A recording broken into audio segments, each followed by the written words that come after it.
Welcome, welcome, welcome. Thank you for stopping by and joining me. You're on the move with yours truly at WATC 57, Joanna Ward. Today I have with me the one and only, he's been here before and he's back, a brand new Jamie the Motivator, and he is not by himself. He has brought two of his trainers with him. We have Kelvin on my right and we have Shelly on my left. Jamie, what is up? How you doing? It's about to go down, isn't it? Oh, it's about to go real down. Because you bought some backup with you today. I bought some addition. Tell us a little bit about your backup. Well, absolutely. So I brought my general manager, Kelvin. He's been with the company for several years now. And I brought instructor, Shelly. She does all our corporate training and a lot of our outreach stuff. Oh, okay. So she's real good, and we're excited. You excited? Okay, well, cool beans. Well, what we're gonna do is I'm gonna do a warm up for you guys just to make sure you get nice and loose. And then we're going to have Jamie dictate what happens after that. So you guys are ready? We're gonna start here. We're gonna stay in our chairs. And we're gonna, just like so, we're gonna pull those arms back, take it up, tap, stretch. And we're breathing in and out. Let them use you. I'm hoping they show me some grace today. That's why I'm wearing my gray shirt. And we're just warming up. Take it up. Same thing, but pulling down and open and close. See, I wasn't gonna let them dog y'all out all the way. That's why we sitting down, so if they decide to stand up, you know what I'm saying, you already got the easy part out the way. I want y'all to stay. I don't want y'all to go. I'm like, I'm not dealing with them young people today. But I applaud them for taking this fitness initiative seriously. And we're gonna hear more about Jamie and his motivational strategy in his now. So we're gonna start here, we're gonna tap. Just reach and tap the toes, fingertips to toes. Breathe, this is stretch. Breathe, reach.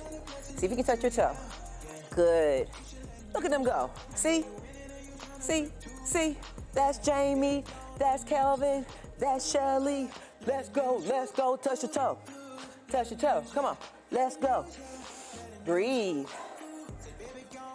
You're doing good, hang in there. 4 more. 3, 2, and 1. Now we're gonna pedal and pump here. Almost like we're riding a bike.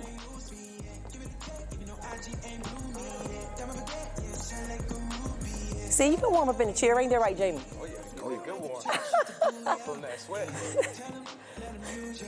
Hit it, hit it, hit it. We're gonna uppercut. Almost like we're running right here. If you want to, turn side to side. Oh yeah. Come on, Kelvin, I see you punching something. I don't know what you're punching. But whatever it is, boy, it's getting hit hard. Oh yeah. All right, roll it out, y'all.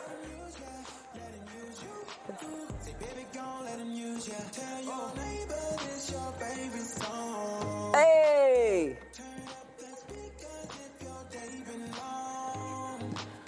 4 more. 3, 2. Last one, we're gonna pause here. We're gonna take our legs up here, kick up. Touch. Try to touch those toes.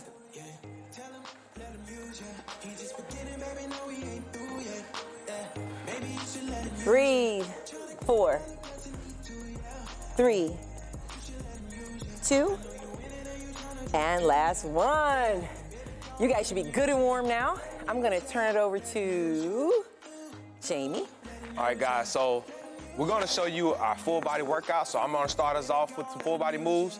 Kelvin will go next, and then Shelly will finish us off. So I want everybody to stand up. So we're just gonna go down to a calf raise and come down, try to tap the ground. Calf raise, tap the ground. We're gonna do a 10 count starting now. 10, and 9, 8. Make sure you come do a calf raise at the top. That's 6, 5, 4. Go down as far as you can. 3, tap the ground. 2, last one. All right, now we're gonna march in place. I like to keep that heart rate up. So, marching in place. While we're doing that, we're gonna bring our hands up, nice and tall. We got a 10, 9. As I get down lower, that's 7. I want you to go faster. 6, 5, faster. 4, faster. 3, 2, 1. Back down to the squat and tap. Calf raise at the top. 9, 8, 7. Make sure you breathe through. 5, 4, 3, 2, and 1. Back to the high knees. Tapping at the top, tapping at the top. We're gonna go a little longer this time. We're gonna go 12, 11, a little faster, 10, 9, 8. While doing this, keep that core tight. 6, 5, 4, 3, 2, and 1. Just go down to a squat hold. A squat hold. Just breathe through it. Think about your favorite place. Think about a nice place. You're gonna feel that burn. We got 10, 9. While doing this, just move those fingers. 7, 6, Come on, guys. 5, 4, 3, 2, 1. Back to a calf raise. Back to a calf raise. 10, 9, 8, 7, 6, 5, 4, 3. We're gonna get ready to go back down, back into a squat position. This time let's add some punches. Add some punches. Hey! Add your movement to it. There we go. 10, 9, 8. At this point, you should be feeling that breathing. You should be feeling that burn at the same time. 3, 2, and 1. Last set. Back down, tapping the ground. 10, 9. Back into a calf raise at the top. 8, 7, 6, 5, 4, 3, 2, 1. Stand up tall, hands up, high knees up. 10, 9, 8. Try to go as fast as you can while keeping that core tight. 6, 5. Feel that burn, guys. 4, 3, 2, 1. Our last movement. Come down back into a squat. Add those punches. Add those punches. Allow your body to feel that burn. At this point, you should be feeling that nice, good burn. We got 7 more seconds. 6, 5, 4, 3, 2, and 1. Kelvin, what you got for him? Awesome, good job. So you guys have a dumbbell or don't, use what you got. But if you're gonna grab a dumbbell, we're gonna grab one. We'll put our left hand here. And we actually gonna take a seat again on our chair. So we're gonna put it right to our chest. We come here, we're gonna come out. We'll come up, that's 1. Come out, that's up, that's 2. Out, up, that's 3. 4, go on to 10. 5. Come on. 6. 7, keep it up the whole time. 8, 9, there we go. And 10, we're staying down. Whole time, our hands can come up, all to the sky. We're going to 1, and that's 2. And that's 3, and that's 4, 5, 6, 7, 8, 9, and 10. Go back to the first move, coming up and out. We got 1, going 10 again. We got 2, there we go, all the way out. 3, Good job. 4, breathe through it. Feel that burn, guys. 5, 6, getting stronger every rep. 7, 8, there we go. 9, and 10. Good job, guys. Going back to the top, sitting down. We're going for 1, 2, we got 10 again. 3, 4, exhale. 5, How you guys doing out 6, there?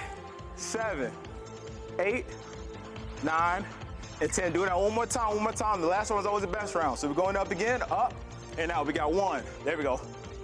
2, 3, make it count. 4, 5, halfway. 6, 7, Feel that burn, guys. 8, 9, we're getting stronger. And 10, sitting back down for the last 10, going up, going for 1. We got 2, Perfect. 3, 4, 5, 6, 7, 8, 9, and 10. Now we're gonna stand up tall. We're gonna put the dumbbell in our left hand again. All we're gonna do is put a hand to the hip.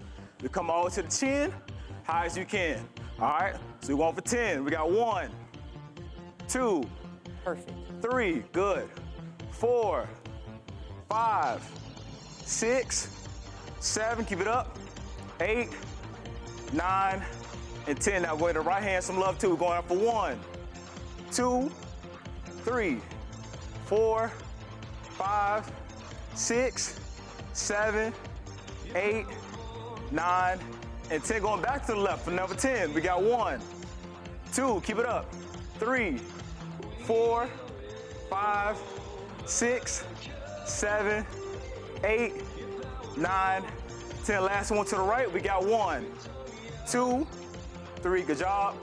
4, 5, 6, 7, 8, 9, 10. All right, drop their weight, and Shelly gonna finish off with some core. All right. All right, y'all, let's sit down in our chairs, grab a sofa, grab a chair, whatever's convenient for you. And we're gonna do some crunches here. So bring your knees to your chest and back out. Okay, we're gonna do this for 10 reps.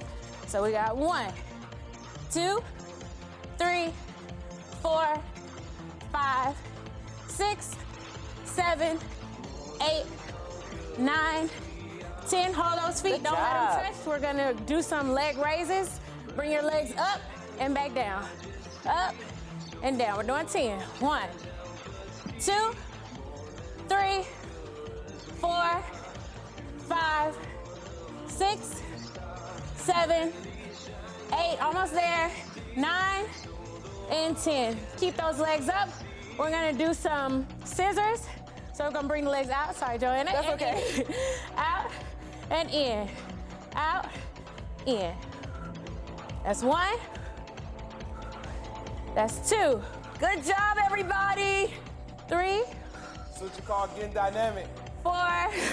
In the chair. Halfway there. 5, 6, 7, 8, almost there. 9, one more, and 10. Good job. Awesome. All right. So, Jamie, you want to take us in our last? Absolutely. So after a nice good warm up like this, we typically cool down to a stretch. So I want everybody to stand up nice and tall. Do a neck rotation. Cool down those muscles. Helps for a faster recovery. 3, 2, 1, opposite direction. Don't go too fast. Don't want to roll your neck off your shoulder. 3, 2, 1. I want everybody to step forward. We're gonna bridge down, bring your hands up. Try to bring your feet down as much as you can towards the floor. 5, 4, 3, 2, and 1. Let's switch that. Opposite foot forward. Bring those hands up. Nice deep stretch. 5, 4, 3, 2, 1. Bring it back in position. Let's do our ankle rotation. Rotate those ankles. 3, Awesome. 2, 1. Opposite side. 3, 2, 1. The last one we're gonna do. Bring our hands together. We're gonna squeeze ourselves nice and tight. 3, 2, and 1. Good job, guys. Awesome. Good job, Jamie. Good job, Kelvin. Good job, Shelly. Thank you guys for joining us. We get ready to catch up with Jamie. He's going to catch up with Joanna and Jamie. We're going to hear about more what this guy has been doing since the last time he was here with us. You guys check them out. Jamie's information is going to be on the website, and we're going to be right back. Go get a break, get some water, take some notes, do what you need to do. We're going to come back. Thank you, Jamie. Thank you, Shelly. Thank you, Kelvin. You guys go, come right back.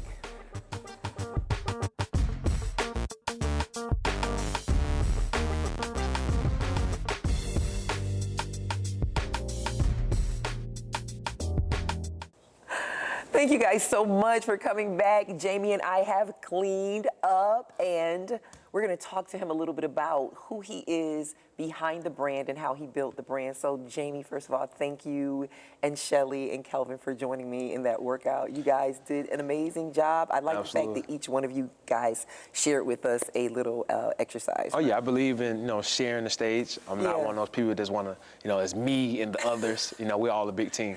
We call that me, my foe, and no more. Yeah.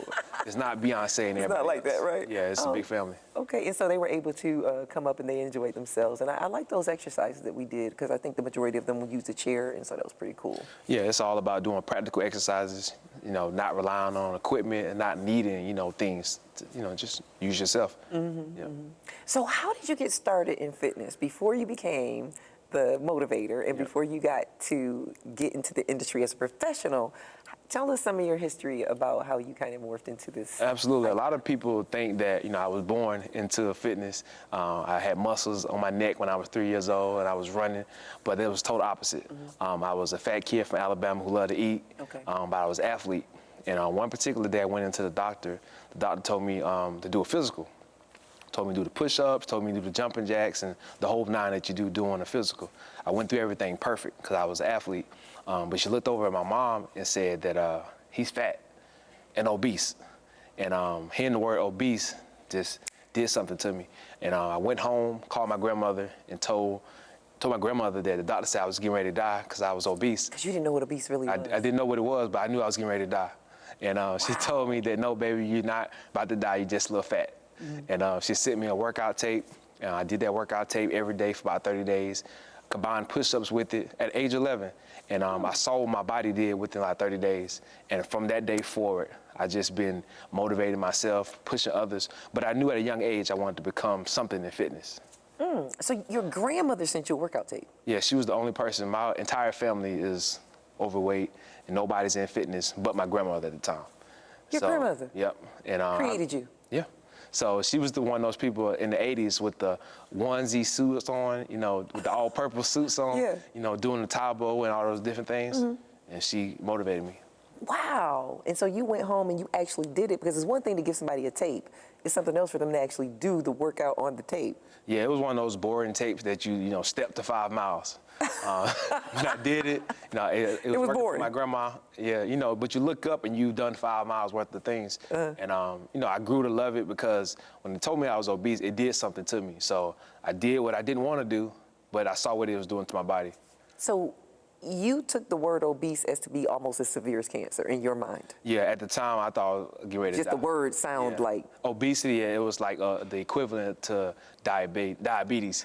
And I thought I was, thought my days were numbered. But, it sparked something in me. And I say now to this day, I went from being obese to a beast. I like that. From obese to a beast. Yeah. I know that's right. So you decided, you went from there and started playing sports. What sports did you play? Yeah, so I was a top athlete. I did swimming, I did football, and I did track. And I was determined to make it in something. Swimming from Alabama? Yeah, a little short, fat kid as a swimmer. They had pools in your school? Down in Alabama at the Boys and Girls Club. Boys and Girls Club. Yeah, I became a swimmer. At that time, they teach you how to swim by throwing you in the pool. Oh. And, it give you about 30, 40 seconds to figure it out, and you feel like you're about to die, and they come in and calm you down. Do they still do that? I don't know what they do now, but that's how I learned how to swim. So they threw you in the pool? Threw me in the pool about 10 feet, and I thought I was getting ready to die. And they came and saved me and taught me how to swim right there on the spot. And that's a natural practice to just throw people in the water? Yeah, that was figure it out. That was the way back in the 90s. So, you're a better person for it? Oh, yeah. Well, I learned how to swim immediately after that. So then you couldn't keep me out of the water. Now if you blink too hard at somebody, it's supposed to be breaking their whole... Oh, yeah, it's abuse. It's abuse. So it's a big difference. If you blink too hard, it's an abuse. It's an abuse, yeah. So pretty sure nobody's throwing nobody in the pool right now. No, you might go to jail today. Might end up at DeKalb County. And then we wonder why it's so many mental health issues, right? Yeah, so. Somehow we've gotten weaker. But the Bible says that they're going to be wiser but weaker. Yeah. And that's literally in Scripture. And I see that a lot, that they have this information and this level of insight, no revelation, and very little depth. It's like, oh, you said something out of your mouth about me in my life, and now I feel like I'm going to die. Yeah, the sensitivity is real strong. It's real high, isn't it? Yeah, it's real high. Yeah, my son is 30, and he's like, so he was telling me that it was really weird for a specific person to come into the gym and just be saying, Happy Tuesday or whatever, right? Right. And I was like, we came from a place where you can come to people and just start talking, or good morning, or how you doing, and just kind of chop it up because we're in the same place doing the same thing. It's cool. And he was like, oh, no, not now, because you just don't know what people are offended by. Like, why are you talking to me? Why are you asking me a question? That is so crazy. Yeah, and with my son, he's 5. So if I say anything to him, he's like, you don't love me. You're not my friend. So that's what goes in his head. So if you say anything like stop. Anything other than yes. Anything other than yes. And so how do you manage that? Because he's going to go into a real world where he's going to hear no. So how do you like, balance that out so he doesn't feel that way? Tough love. I know that's right. Tough love. I I think got it tough still love works. by my dad. So You did? Yeah, I did. I was one of the only few people who had a dad growing up. Everybody, all my friends had their mother. And I thought my dad was just super hard on me at the time. But now looking back at it, I realized It helped you out. It was needed. It worked out. Yeah. So you said that you had an incident happen when you were, what, 14? Yeah. Okay, tell us about it. Yeah, so unforeseen situations as a kid, you know, hanging around other kids, I found myself incarcerated right here in Atlanta at OYDC. And when I go, I find myself there for almost a year. While I'm there, I'm seeing teenagers who's getting ready to do 30, 40 years. You know, in 2003, they're getting ready to do 30 years. And it just showed me that once I get out of this, I got to take control of my life. I got to really be focused. And it steered me onto a path that I didn't never want to go on, so I made sure to stay off that path. At the time, they had a program, and I remember while being incarcerated, there was a program called Scare Straight. And they used to bring in teenagers or young kids that was real bad, and we would scare them, you know, try to put them on track. It would work for some. For me, I was scared straight. Already? Already. Just from being in that situation? Just from being juvenile, yeah. So you had your father, but you still wound up being in... Yeah, because, you know, you got friends, you got the community, and, you know, situations happen, so it doesn't matter who's your parent, it doesn't matter if you have your parents there, you know, trouble can find you. Trouble can find you. So it's not a one fix just because your father's there, you're not going to have no problems. Because that's sometimes the illusion, and then it causes women to just go out here and find anybody over their children to try to create that security. Correct. I suppose. Yeah, so, you know, it doesn't exempt anybody. Okay. So I found myself in trouble, found myself in there with kids who were really, you know, young criminals, who were really committing crime, who was really doing things, and they were getting ready to set their lives up for doom. Right. And they were cool with it. And I'm fortunate for that situation because it made me see life totally different. It made me not want to do drugs. It made me not want to just have fun and run the streets and get caught up in, you know, women and drugs and chasing money by any means necessary. It made me want to focus on my dreams and my goals. And as a young kid, I wanted to go to the NFL, and I wanted to be successful. I wanted to be rich. I wanted to have muscles. I wanted to be successful. So I said, okay, let me chase after those. At 14? At 6, 7, you know, at 11, I wanted to go to the NFL. But the thing that made you turn and actually start putting work in? At 14, it made it reality for me that, okay, if I don't take control today, this could be my career. You know, I could be here for the next 30 years. I could be here at 14, 24, 34, 44. But yeah, it made me see life different. So when I got around my peers, I was focused. I was a leader. Yeah. And it made me look at everything different. So I took control of my life after that. So it was a blessing, really, for you to It was an opportunity. I tell everybody it was an opportunity. You know, sometimes situations look like it's come to kill you, but it's an opportunity to build you. Because it could have created a cycle of something negative, but you made it positive. Oh yeah, you know, and juvenile it's like a summer camp. You know, you go in there and have fun. Oh, okay. You know, kids are in there having fun. You know, it's not like prison. So, you know, you go in there, they desensitize you from being in trouble. So you do that until you're 17, and then they send you to big prison. So how long were you there for? A year. A year? A year, yeah. Oh, yeah. That's a pretty long time. It wasn't a couple of weeks, a couple of months. You were there for a whole hours. Year. Yeah, it was a year, and I had a chance to see what I didn't want to become. Right, right. And you were like, I'm going to get far away from that as I can. Oh, yeah. And so you went to high school, and then you went on to high school. Graduated, and then what? Yeah, from there, went on to high school. I had aspirations to be an NFL football player. I had it all figured out, you know. Florida State, NFL, you know, and played football the rest of my high school career.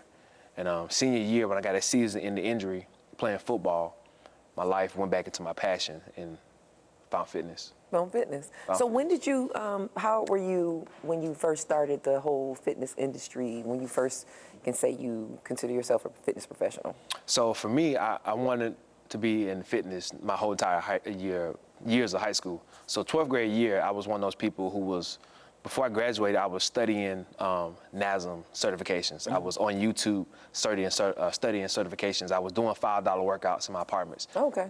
So I consider that year of, you know, building up was one of my first serious years, because a year later I had my own gym. Okay.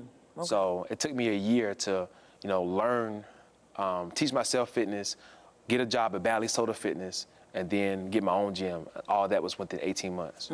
So that was something you always really wanted to do. Yeah, that was my passion. For me, it wasn't work. It wasn't a job. You know, for me to get paid being at the gym, that's a real job. You know, me getting paid helping other people lose weight, me getting paid helping other people get faster, get stronger, you know, feel more confident. And I thought that was a super successful career. They say if you do what you love, you never work a day in your life. It's never worked. So for the last 15 years, I haven't worked. Oh. I get tired from putting so much energy into it. I get sleepy, but I love what I do. Okay. Well, again, thank you so much for that workout that you provided for me and my viewers on yesterday. It was wonderful to participate with you guys and having you back in this new phase of your life. And obviously, we got to bring you back. Absolutely. And talk to you a little bit more because you have another side of the business that's more personal. I do. For the community and for young people. So we definitely appreciate you coming out and sharing your story with us because oftentimes we see the glory, but we don't know the story. At all. Yeah. And I was very impressed with the fact that you don't drink and you don't smoke or any of those things, not because it's some religious agenda or whatever it is to go to everybody. It's just not in you to do. Correct. I think that's extremely important. So I definitely want to talk to you more about how that could possibly influence our next generation. So thank you for coming out again. And thank you guys for coming back and joining me and Jamie. He is the motivator. He is part of the family. And you guys are going to be seeing a lot more of him because he has some other things that we're going to share on another episode because I'm going to have him back. And you make sure you take care of yourself, take care of your dream. Like Jamie said, don't let those hiccups become anything other than an opportunity for you to do better and grow better and follow your passion and your dreams, and you'll never work a day in your life or need a job. You've been on the move with Joanna Ward and Jamie Hayes, the motivator, and we'll see you guys next time.